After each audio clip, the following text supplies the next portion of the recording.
नमस्कार, मैं doctor Sanjay Kumar MBBS MD शिशु रोग विशेषज्ञ बोल रहा हूँ। मेरे चैनल आपकी सेहत मेरी सलाह में आपका स्वागत है। दर्शकों, अक्सर प्रसव के बाद मां का दूध कम होने या नहीं होने की स्थिति में परिजनों के सामने यह दुविधा खड़ी हो जाती है कि आखिर वे बच्चे को क्या पिलाएं, गाय का दूध या डिब्बे का दूध। बहुत बार माँ या बच्चे में कुछ ऐसी बीमारियां होती हैं या कुछ समस्याएं खड़ी हो जाती हैं जिससे बच्चे को स्तनपान कराना संभव नहीं हो पाता है। इसलिए वे डिब्बे के दूध की अपेक्षा गाय के दूध को ही पसंद करते हैं। परंतु आखिर उन्हें करना क्या चाहिए, गाय का दूध पिलाना चाहिए या डिब्बे का दूध? आज हम इसी की विवेचना करेंगे। वास्तव में गाय के दूध में फॉस्फेट बहुत अधिक होता है, क्योंकि गाय के बछड़े को जल्दी विकसित होना रहता है, जल्दी खड़ा होना रहता है और उसके लिए फॉस्फेट की बहुत आवश्यकता होती है। 1 लीटर गाय के दूध में लगभग 1000 मिलीग्राम फॉस्फेट होता है, जबकि इतना ही मां के दूध में 150 मिलीग्राम फॉस्फेट होता है। और जब नवजात को गाय का दूध पिलाया जाता है तो यह इसका जो फॉस्फेट है वह उसके खून में जाता है और खून में जाते ही वहाँ के कैल्शियम के साथ मिल जाता है और कंकड़ बना देता है, जिससे शरीर में कैल्शियम की मात्रा बहुत कम हो जाती है। इसके साथ ही साथ इस बढ़े हुए फॉस्फेट को शरीर से निकालने के लिए किडनी होता है, वह भी विकसित नहीं होता है। वह 1.5-2 महीने के बाद ही विकसित हो पाता है। तब बच्चे के सामने समस्या हो जाती है कि वह अधिक से अधिक फॉस्फेट पी रहा है और कम से कम निकाल रहा है, और जिससे कि कैल्शियम घटते जाता है। तीसरी समस्या नवजात में होती है कि नवजात के हड्डियों से कैल्शियम निकालने का हार्मोन, जिसे पैराथायरॉयड हार्मोन कहते हैं, उससे संबंधित ग्रंथि, जिनकी संख्या 4 होती है, वे विकसित नहीं होते हैं। इसलिए नवजात चाहकर भी अपने हड्डियों के कैल्शियम को निकाल नहीं पाता है और इसलिए कैल्शियम दिन पर दिन घटते जाता है। इस प्रकार नवजात एकाएक 3 समस्याओं से एक ही बार घिर जाता है। एक तो वह अधिक से अधिक फॉस्फेट वाला दूध पी रहा होता है, दूसरा फॉस्फेट निकालने के लिए किडनी बहुत डेवलप नहीं रहते हैं, और तीसरा हड्डियों से कैल्शियम को निकालकर ब्लड में कैल्शियम का स्तर बनाए रखने वाला हार्मोन पैराथायरॉयड विकसित नहीं होता है, जिससे कि नवजात में लगातार कैल्शियम का स्तर घटते जाता है। पर आखिर यह कैल्शियम करता क्या है?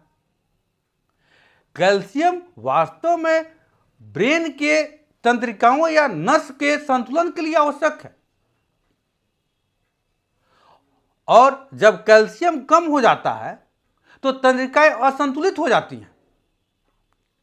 और इसी असंतुलन के कारण बच्चे का आंख चमकने लगता है, भौं चमकने लगता है, हाथ थरथराने लगता है,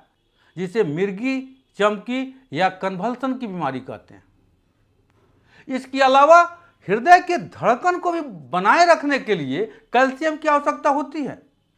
और शरीर में कैल्शियम कम होने पर एकाएक धड़कन रुकने की संभावना रहती है, और जब धड़कन रुक जाएगा तो बच्चे की उसी समय मृत्यु हो जाएगी।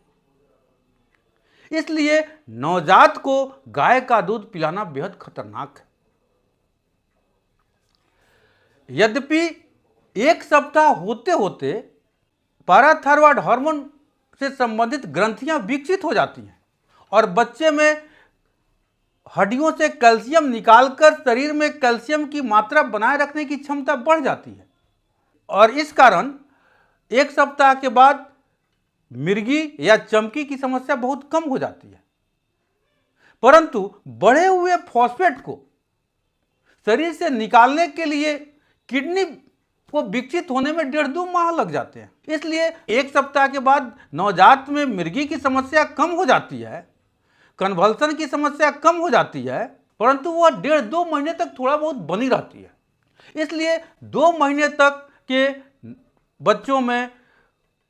गाय का दूध पिलाना बेहद खतरनाक है, परंतु उसके बाद भी गाय का दूध पिलाना बहुत सुरक्षित नहीं है, क्योंकि नवजात बच्चों के आंत में छोटे छोटे छिद्र होते हैं, और गाय के दूध में कुछ ऐसे प्रोटीन होते हैं जो मां के दूध में नहीं होते हैं, और जब बच्चा गाय का दूध पीता है तो ये छोटे छोटे प्रोटीन छोटे छोटे छिद्रों से बच्चे के ब्लड में चले जाते हैं और इस प्रोटीन को बच्चा का शरीर दुश्मन समझता है, उसे नष्ट करने का प्रयास करता है और इसी प्रयास में बहुत सारे केमिकल निकलते हैं और इसी प्रक्रिया को एलर्जी या अति संवेदनशीलता कहते हैं। एक केमिकल आंत की कोशिकाओं को तो क्षति पहुंचाते ही हैं, जिससे आंत में घाव हो जाता है और कभी कभी बच्चे के मल में खून आने लगता है, पर यह शरीर के अन्य भाग में भी पहुंच जाते हैं और चमड़े में जाकर लाल लाल चकत्ते कराने लगते हैं या लाल लाल दाने निकल आते हैं और जब सांस में जाते हैं तो सांस की नली में सूजन ला देते हैं, जिससे सांस की नली पतली हो जाती है और बच्चे को सांस मिल नहीं पाता है और बच्चे का दम फूलने लगता है। और जब ये हृदय में जाती हैं तो हृदय की मांसपेशियों को शिथिल करा देती हैं और खून की नलियों के भी मांसपेशियों को शिथिल करा देती हैं, जिससे बच्चे का ब्लड प्रेशर कम हो जाता है, हाथ पैर ठंडा हो जाते हैं और अगर तत्काल उसका मिनटों के अंदर उपचार नहीं किया गया तो बच्चे की मृत्यु हो जाती है। परंतु अधिकांश मामलों में न तो परिजन समस्या को समझ पाते हैं और न ही चिकित्सक समस्या के कारण का पता लगा पाते हैं, इसलिए अधिकांश मामलों में बच्चे की मृत्यु ही हो जाती है। परंतु 1 वर्ष का उम्र होते होते आंतों के छोटे छोटे छिद्र स्वतः बंद हो जाते हैं। तब गाय के दूध का एलर्जी करने वाला यह प्रोटीन उनके ब्लड में जा नहीं पाता है और ये सीधे मल में निकल जाते हैं और तब बच्चे को गाय का दूध पिलाना सुरक्षित हो पाता है। इसलिए अमेरिका का सेंटर फॉर डिजीज कंट्रोल, जो वहाँ के लोगों के खान पान एवं दवा के सेवन को निर्देशित करने वाली संस्था है, एवं अमेरिकन एकेडमी ऑफ पीडियाट्रिक्स ने नवजात शिशु एवं 1 साल के बच्चों के लिए गाय के दूध या किसी भी जानवर के दूध को बेहद खतरनाक माना है, क्योंकि गाय के दूध में जो जो कमियां हैं वे सारी कमियां भैंस, बकरी या ऊंट के दूध में भी है। और स्तनपान संभव न होने की स्थिति में डिब्बे के दूध को सुरक्षित और स्वास्थ्यवर्धक माना है, क्योंकि यद्यपि डिब्बे के दूध भी गाय या भैंस के दूध से बने होते हैं, परंतु विशेष प्रक्रियाओं द्वारा इसके अतिरिक्त फॉस्फेट और एलर्जी कराने वाले प्रोटीन को निकाल दिया गया रहता है, जिससे वे सुरक्षित तो हो ही जाते हैं और इसके अलावे भी उनमें बहुत सारे तत्व डाल दिए जाते हैं, जैसे vitamin A, vitamin D, iron, DHA, जो बच्चे के सर्वांगीण विकास के लिए बहुत आवश्यक हैं। इसलिए दर्शकों को मेरी सलाह है कि स्तनपान संभव नहीं होने पर डिब्बे का दूध ही पिलाएं, न कि गाय का दूध या किसी अन्य जानवर का दूध। परंतु डिब्बे के दूध को आखिर कैसे बनाएं और कैसे पिलाएं और किस डिब्बे के दूध को पिलाएं, क्योंकि बाजार में तो बहुत सारे डिब्बे के दूध उपलब्ध हैं। जानकारी के लिए मेरा अगला वीडियो देखें। अगर आज का मेरा वीडियो ज्ञानवर्धक लगा हो तो मेरे चैनल को लाइक, सब्सक्राइब और शेयर करना नहीं भूलें। धन्यवाद।